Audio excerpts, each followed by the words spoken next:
What's up, you guys? Welcome to Fresh Off the Set. I am your host, Kami Stroot. And I'm Carrie Hawker-Diaz. And I'm David Osmond here hanging with the ladies. Good to be with you guys. So good to see you both. Right? Okay, so today this is a fun one. We have Paris Matthews. So we sit down with Miss Utah Paris Matthews to hear all about her incredible journey to Miss America. So she also shares some behind the scenes moments from her competition. Such a great dancer. And that makes me want to ask you guys the question. What would be your stage talent if you were competing in Miss America? Whoa. These pageants are not for the faint of heart. This is intense. So These intense. ladies. What my talent would be, I mean, I'm a singer by trade, so that'd be my go-to.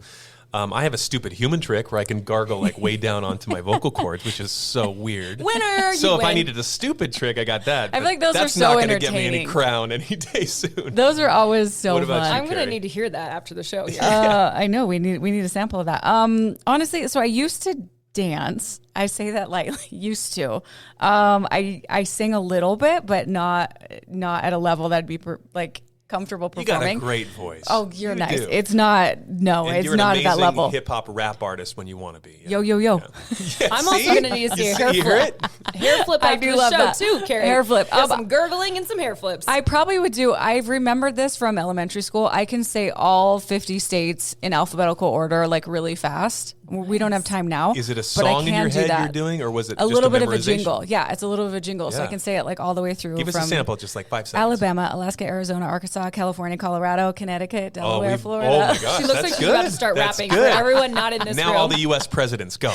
Go and Okay, I Brain fog. I know mine. I was a competitive roller skater for 10 years and traveled the country roller skating. Heck I yeah. actually, when I first auditioned for Dallas Cowboys cheerleaders, roller skating, they gave us like a thing to compete on, and roller skating was what I did, and everyone else was dancing. So I stood out in a very unique way. So I kind of like learned how to dance, but also roller skate on Nice. very small. So that would probably be mine. she's a skater. Did you roller derby it, like compete that way too? Everybody asked me, but I could kick some major, you know what? Yeah, I guarantee it. You've seen these muscles? Come on. And she says it with a smile. That's just like, yeah, you can tell she can take you to task. She can. All right, you guys, you want to dive in? Let's listen. I am so thrilled right now. I am sitting down with Paris Matthews, Miss Utah. She's been on our show before, but we had a little more time on the podcast to chat with you. It's great to see you. It's so nice to see you again. I'm so happy to be back. Oh my gosh, it's good to have you back. Okay, I have to ask you, as Miss Utah, how did you, I'm sure you get all this question all the time, but how did you prepare for the Miss America pageant? You've competed in so many pageants, but how did you prepare for that next one? So Miss America was my 17th Miss America competition. And so I like to say it was the best for last. 17 is a lot. So I in have a to way- I have to clap right now because you're just amazing. Your consistency, you're so persistent, you're so hardworking. 17. Okay, keep going. Sorry, I Thank didn't mean to interrupt you. No, not at all. But in a way, I've been preparing through the near decade that I've had the Miss America opportunity, and taking it to the Miss America stage is just showing my hard work and all that it's taken to get there on that stage in that final moment. But it was a lot of preparation, making sure that everything was pristine and right to go. And part of that was a lot of interview prep. And I would say almost every other day I was doing a mock interview. And I love interview. It's my favorite part of the competition, but also it's just sharing of who Paris is. And I am 26 years old, and I started when I was 19. And so now at 26, compared to when I was 19, I know who I am, what I believe in, what I'd bring to the Miss America brand as a Miss America. And so interview, although I was practicing every other day, was really just showing who Paris is. Okay, when people hear mock interview, if they, you and I both know what that is, but if people are listening and going, wait, what's a mock interview? Can you kind of explain what that process looks like? Yes, it's a panel. Sometimes it would just be one person asking me back-to-back fire questions for 8 minutes is how long our Miss America competition interview is, and it's 10 minutes at the state level. And they just ask me different things about the brand, about myself, fun idioms, and that's exactly what I would do at a mock interview. But sometimes my panel would be up to 5 people. And Wow. so they would ask me and push me out of my comfort zone. And sometimes it can be pushed to current topic issues. You have to be really educated and informed on what's happening in the world today as well. Yeah, absolutely. Okay, let's talk about the talent. section of your competition. How do you prepare for your talent, and what was your talent? I always joke that I am a retired dancer because Same girl, same. I've been competing in dance since I was 3 years old, and my mom had dance mom in her bio, and even when I was 20 years old. And so it was a huge part of my life.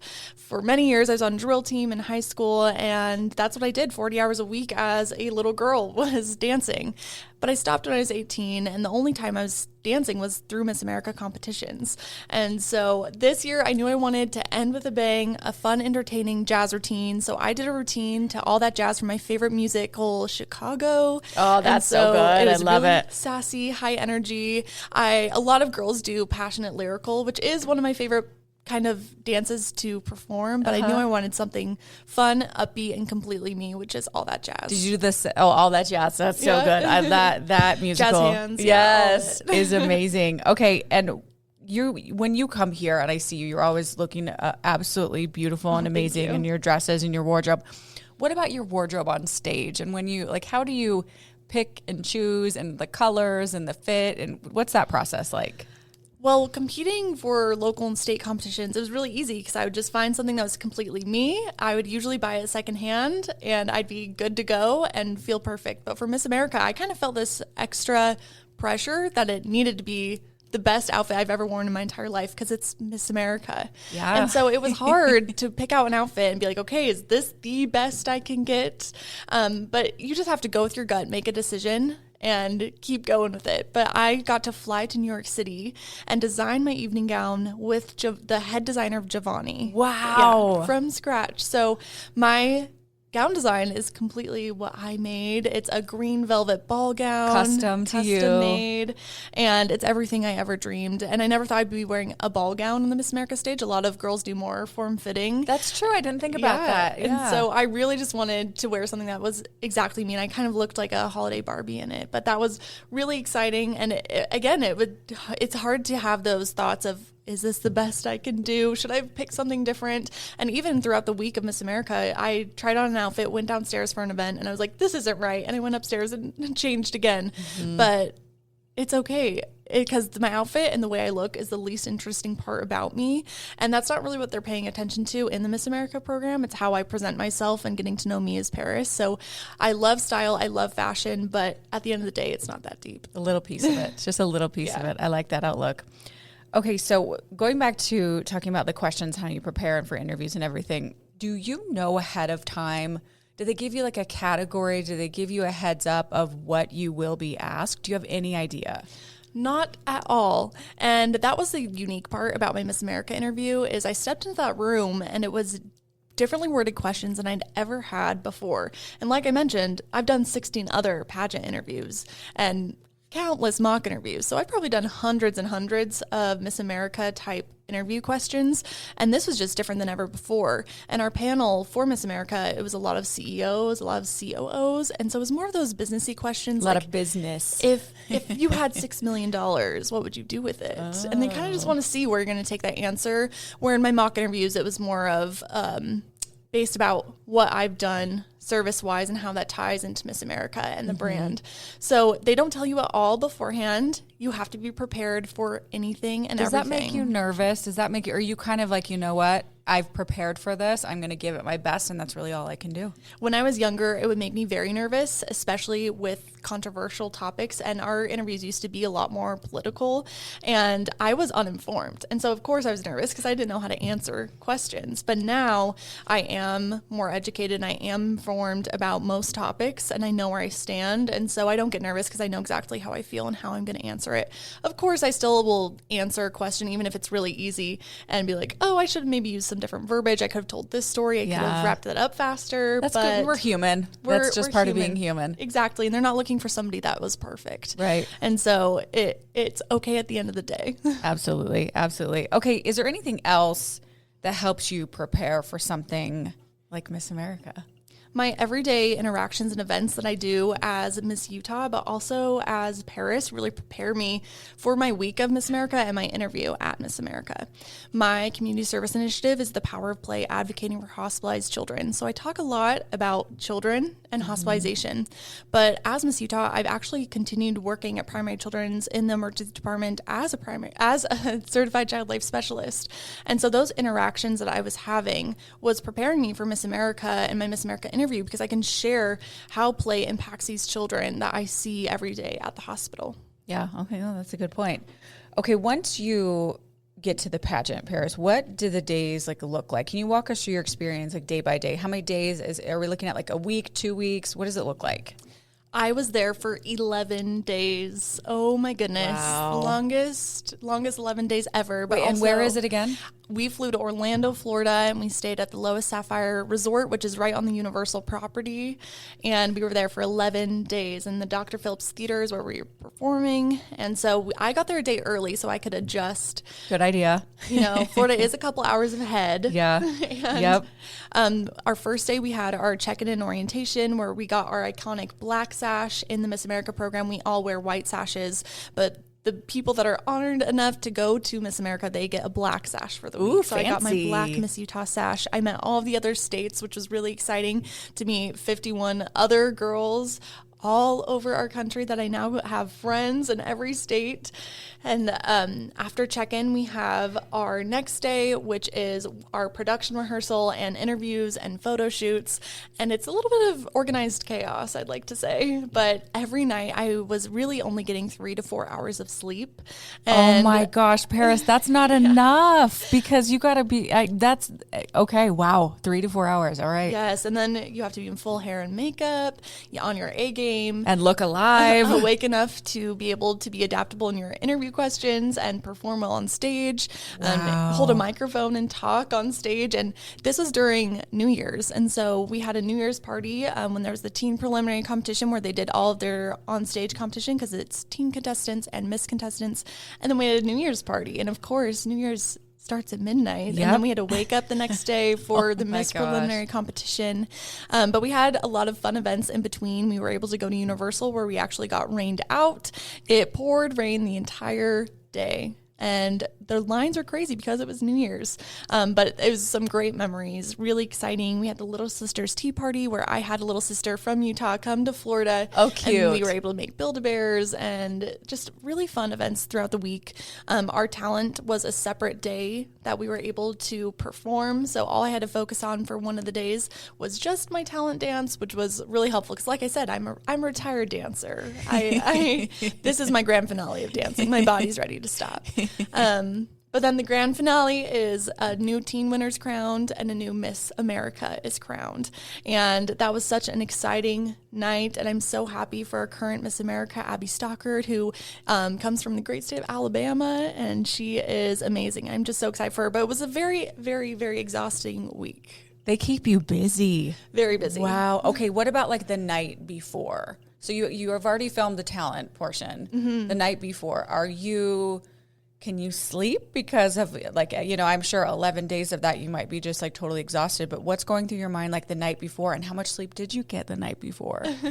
So I competed for the judges on a preliminary night, my talent night, and finals night. Okay. So before preliminary night, when I knew guaranteed I was going to be performing, I felt really excited because it's been my dream come true to go to Miss America. It's still kind of weird that I won Miss Utah. I think about it all the time, and it still doesn't feel real, even though it's been many, many months. So I was just excited and honored to be there, and I actually was quite tearful in a happy way the entire week, and especially the night before and when I was on stage. I just kept crying and crying and crying. It might be because of the lack of sleep, but also because I was just so honored to be there. And for finals, I just felt immense peace because I knew that life was going to take me where it needed to be, whether that was competing on finals, winning Miss America, or continuing to be Miss Utah. I knew that the outcome is exactly what was meant to happen, and I had performed my best. So it was just excitement and peace. I didn't really feel too many nerves, but the night before, I definitely went to sleep at about 2 or 3 a.m. Wow. And then you had to be up at what time? We would have to be at the bus by like 7:38, and so Okay. if you're thinking you need to do your hair and makeup, that takes a gotta minute. shower. Yeah, and pageant hair and makeup takes even longer. So it was a long process, but a few hours of sleep. I bet you're so glad you did it though. Yes, so Absolutely. happy. Is there a takeaway that you can talk about that maybe just a couple from competing in the Miss America pageant? It really made me realize how important adaptability is. And I already knew this, and you have to be that way as a title holder, both local and state, but also in your personal life. Things are never going to go as planned. There's always going to be mix-ups. There's always going to be roadblocks. And being adaptable is what's going to make your experience still positive despite those roadblocks. And so being adaptable is essential, but also being gracious. And I think that's why I had such a positive experience, and it was the best week of my life, and my dream come true the entire week was because I was so grateful to be there, and I understood that this was an opportunity that in 100 years of the Miss America program, only 5,000 women have ever been able to step on that stage. Wow, that's perspective. And so having this gratitude lens has really made this experience and my year as Miss Utah so special, because I know it's many little girls' dreams, but it doesn't always come true for everybody. So gratitude for sure. That's a really amazing outlook. That's a really, really good one. And I know most importantly to you are like the people and the friendships and the bonding. And you know, were there any friendships that you, that came together during the pageant? And then also, I know you spent some time with new Miss America Abby. Yes. So I'll start with my relationship with Abby. She was in Utah in October and reached out to get coffee. And of course, the one day that she could connect was on Halloween. And I really wanted to do an event on Halloween with Primary Children's Hospital. And I said, I can't do coffee, but I can go to the hospital, and you're allowed to come with me if you want to do an event together, and we can do some service and make an impact together as title holders. So Abby and I went to Primary Children's Lehigh, and we passed out Halloween costumes with the Child Life Department in our crowns and sashes. And my teen Kira was also with us, and we were able just to make a hospital stay on a holiday a little bit easier for some of these kids. So I got to know Abby then, because she comes to Utah a lot because her boyfriend is actually Walker Kessler, who's part of the Utah Jazz. So he's going to be, and he's here. She can come in and out of the Yes. state. So she'll be here. Yeah. She'll be here. She said she's excited to come back to Utah, and I'm excited to do more events with her as Miss America, but also just connect with Abby. She's a great person, and her initiative is about cystic fibrosis. So also closely linked to my initiative, the Power of Play, and advocating for hospitalized children. So I'm so excited for her. I was able to meet Walker at Miss America, which is so excited because we hadn't been able to connect in Utah yet. But he's awesome. But with other relationships that I've gained through my week at Miss America, I'm already going out of state 2 different times because of relationships I've built during that week. Miss Rhode Island, Miss Vermont, and Miss Alaska are my besties. And they're all kind of random states. Yeah. We're all scattered different places, but I already have a trip. Next month, I'm going to DC with Miss Rhode Island. Fun. We're going to be advocating for childhood cancer on Capitol Hill and lobbying. Thank you for doing that. Thank you. I'm so excited. It's going to be a dream come true. That was one of my main goals as Miss Utah, was go to Capitol Hill and lobby. So her connection was allowed me to make that happen. And then I'm also going to be going to Rhode Island for her fashion show. Her initiative is about childhood cancer, which is also closely linked to my initiative. And I'll be going to Miss Vermont. So I'm traveling a lot as Miss Utah because of these relationships that I've built, and doing some countrywide state appearances as Miss Utah, which usually Miss Utah doesn't do. So it's been very exciting to make these relationships. I know that they will truly last a lifetime. And I always thought that was kind of a gimmick, like, oh, sisterhood, we love each other, Yeah. friendships, because I really didn't begin to form these tight relationships in the program until the last couple of years. It took me a while to really open up to that idea, and I'm so glad I did, because I have gained so many lifelong friendships in the past few years because of it. That's really special how you turned that like potential coffee date into like, oh, let's go do this. Let's go do some service together, and turn it into something even more amazing with Yes. Abby. So that's really special. Okay, now that the pageant is over, let's talk about what's next. Miss Utah's coming up in June. What advice do you have for women who will be competing? I Yes. know that we could probably take a full 24 hours talking about this, but is there a couple things of, just some advice you would have? They are coming for my crown. It's going to be my retirement party. I'm very excited. We have 51 girls competing for the title of Miss Utah in June. Wow. And I'm so excited for them. But the biggest piece of advice that I have given at each local competition I MC or attend is make sure that you are appreciating the journey, not just the end destination. And part of that is only one girl walks away with the title. 1 out of 51. So statistically, your chances aren't that great, but it's the journey that really makes the impact on you as an individual and you in your community. And that's why I've been able to compete for so many years. People always say, well, if I would have lost 3 times, I would have given up. And for me, it wasn't even ever about winning, but it was the experiences I was gaining, the difference I was making, the relationships I was building, and how I was stepping more into my career. I created a licensed charity because of the Miss America organization, and I was gaining interview skills I wouldn't have found anywhere else. And so part of it is just the journey. That's why we sign up. That's why we compete. It's not for that crown. And if you're in it just for the crown, you're there for the wrong reasons, because you're not going to have a great year as Miss Utah, because you're not going to be as gracious, and it's not going to be as impactful for you or the people that you are touching as a Miss Utah. So that's my biggest piece of advice, is just enjoying the journey. Well, I think I truly, as we've gotten to know you here on the show, I truly think, and I follow you on social, and I truly feel like that is why you are so successful, is because you care more about the people and making a difference in lives, and then also the journey. I mean, that's a big piece of just, even if you're listening and you're not competing in pageants, just the journey in life, to try to enjoy it and not try to just immediately get to that destination and enjoy it is the journey. Sometimes easier said than done. Yes. But it's so rewarding when you do, and so I think that is why you are so successful, honestly, is because not only you're an awesome human being, Thank you, Paris, but you enjoy all of it. You take the good, the bad, and you turn it into something amazing. Okay. You recently completed a successful toy drive. You were always giving back. Speaking of that, can you tell us more about that? And as you end you're getting close to the end of your reign, is there an event or moment that stands out to you that you would like to share? So as I mentioned, I have a licensed charity, The Power of Play. We collect one-time use play items to be given to hospitalized children. I work in the ER, so cleanliness and sanitation is essential to protecting our children and families. And part of this is we have to give away our items that can't be sanitized. So think Play-Doh, coloring books, crayons, stuffed animals, bubbles. These are all items that are giveaway. So once we give them away, they're thrown away, they're done. They can't be reused. And this means that we are lacking these items because we go through them so quickly.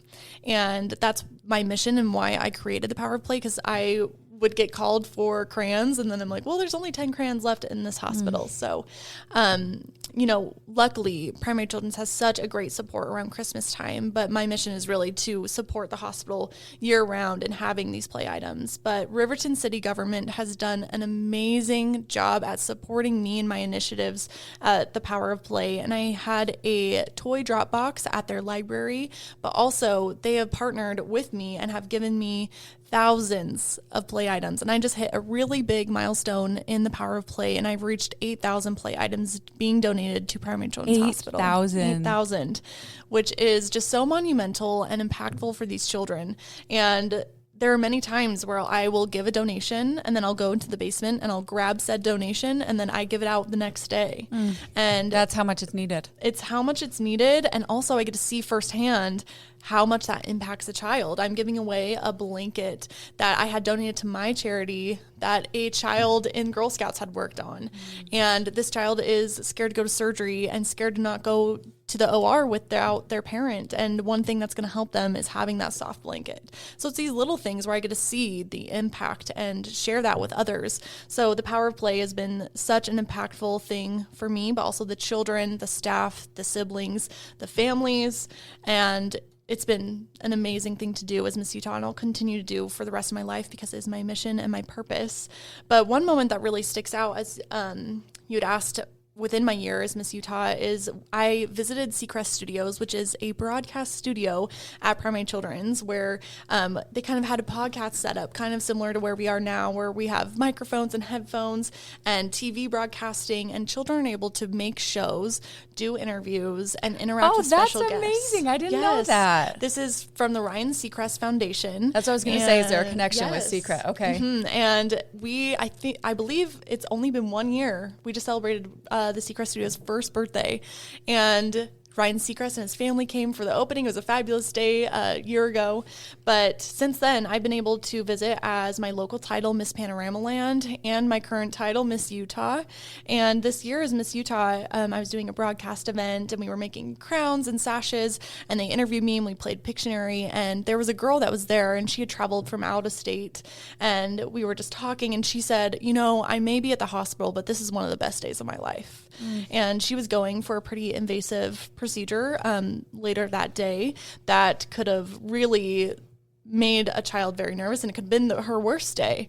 And that just showed the impact that play has, but also me as a special guest being Miss Utah and the impacts that I can make for children, because I'm usually on the other side making those impacts as a child life specialist, but understanding that as a special guest and as Miss Utah, I also can make those same connections and make the hospital stay easier. And so I'm really looking forward and crossing my fingers I can do another event with Seacrest Studios this year before June is up and my title is given to another woman. I know you will. Like that's just meant for you. I mean, that's what I see it coming already. So I'm excited to see the future of that as well. When you're not competing and when you're not, doing all this, what does Paris like to do? What do you like to do? I've tried to really make it clear this year that Miss Utah is my priority, but it is not my whole life. Yeah. Because this is only a year of my life, and I can't let it become my entire identity, because when it's away, I'll feel very lost. And of course, it's going to be something that I'll miss so dearly. But I love watching reality TV. That's like my number one. Amen. Any love kind of it. reality We TV. love it. Spending time outside. I'm not a big fan of the winter and the cold. I don't like skiing, outdoor sports in the winter. That's okay. There's lots of summer stuff here in Utah. So I'm looking forward to summer to spend some more time outside, paddleboarding. I love traveling. As I mentioned, I'm excited to travel as Miss Utah. But I actually just booked a trip to Hawaii yesterday. Hey, I love it. But I also am a big foodie. And so trying new food and coffee places is like my number one thing, but I'm recently gluten-free, reluctantly have to be, because I was diagnosed with Hashimoto's. I have that too. You do? Yes, Are I you, do. You're not gluten-free? I should be. Yeah. That's something that like I try to do because I know it's better for me. But I've had thyroid issues for years, and recently the last couple years found out it's Hashimoto's. So oh gosh, I got diagnosed pretty randomly through a Miss Utah sponsor. They did sponsored a hormone consultation with me and ran all my panels of blood tests, and it came back positive for some pretty extreme Hashimoto's. So I've been gluten-free since, and my labs are looking better. But yeah, I'm a gluten-free foodie. Does it make you feel better? Can so you much tell better. a difference? Yes. Okay. Yes. You're gonna unfortunately probably have to try it. I try to do that a little bit, but completely I think it's my journey. Yes. I think that's where I need to head. Okay, is there anything else, do you have a favorite quote or some inspiration for people or general advice or anything else that you want our listeners to hear? Yeah, one of my favorite perspectives comes from this quote. I might say it wrong, but I am only one, but I am one. I cannot do everything, but I can do something. And I really thought that somebody needed to hand me this magic trophy that was going to make me be on a pedestal that would allow me to make a big difference. I needed to reach the ranks to make a difference in my community or for another person or for myself. But I realized that I could make a difference starting now. And starting now was actually me a decade ago. And so kind of when you were talking about advice that you wanted me to give those girls that are competing for Miss Utah in June, is that you can make a difference and act as if you are Miss Utah and have this big platform now. You don't need somebody to give you approval to make a difference for other people in their lives and to start chasing your big dreams. You can do it now. You don't need that approval. And so that's my biggest kind of mantra for the year and for my past decade is you can make that difference now. Even though you're just one person, you are one person. You're so inspirational, Paris. You really are. I really appreciate you sitting down with me and chatting with me and just sharing your experiences. Thank you. You know, thank you so much. I know people listening appreciate it too. And to get to know you a little better, we're going to do our quick fresh 5. I love it. Are you ready? Now, she has Yes. no idea what these questions are. I'm just going to say them off the top of my head. Okay, you ready? Yes. Okay. Taco or burrito if they're gluten-free? Taco. Okay, love it. Corn tortillas, they're gluten-free. I can have tacos. There you go, girl. There you go. Okay, cat or dog? Dog all the way. Okay.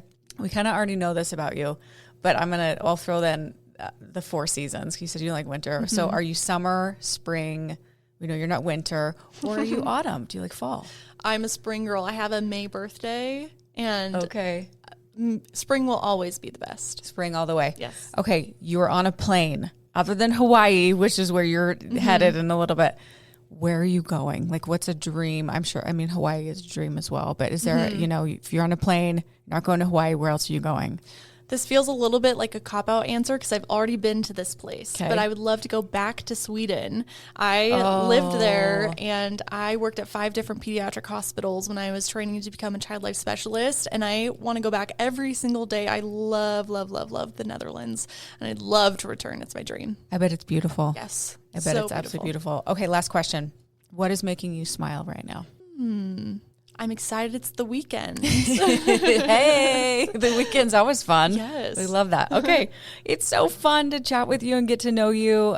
We love having you on the show. To get you on the podcast is amazing to get a little bit longer with you. If we want to follow your journey, where can we follow you, Paris? Where's the best place to do that? Yes, you can find me on Instagram at Miss America UT. There's also Instagram MissUtah.org. You can go to missutah.org and find more information about the Miss Utah opportunity. I encourage any woman who's eligible, ages 17 to 27, to sign up. It completely changed my life, and I never thought I'd be Miss Utah, and here I am. If you'd like to get involved in providing play opportunities or creating craft kits, tying fleece blankets, or having me speak at any of your events, you can go to thepowerofhospitalplay.com or email bookings@missutah.org. There it is, folks. There it is. Okay. It's great to see you. Thank you so much for being Thank you so here. much for having me. So much fun. I so enjoy talking to you. Thank you. Thank you, Paris. And thank you for listening to another episode of Fresh Off the Set. Please rate, review, and subscribe. And we will see you next week.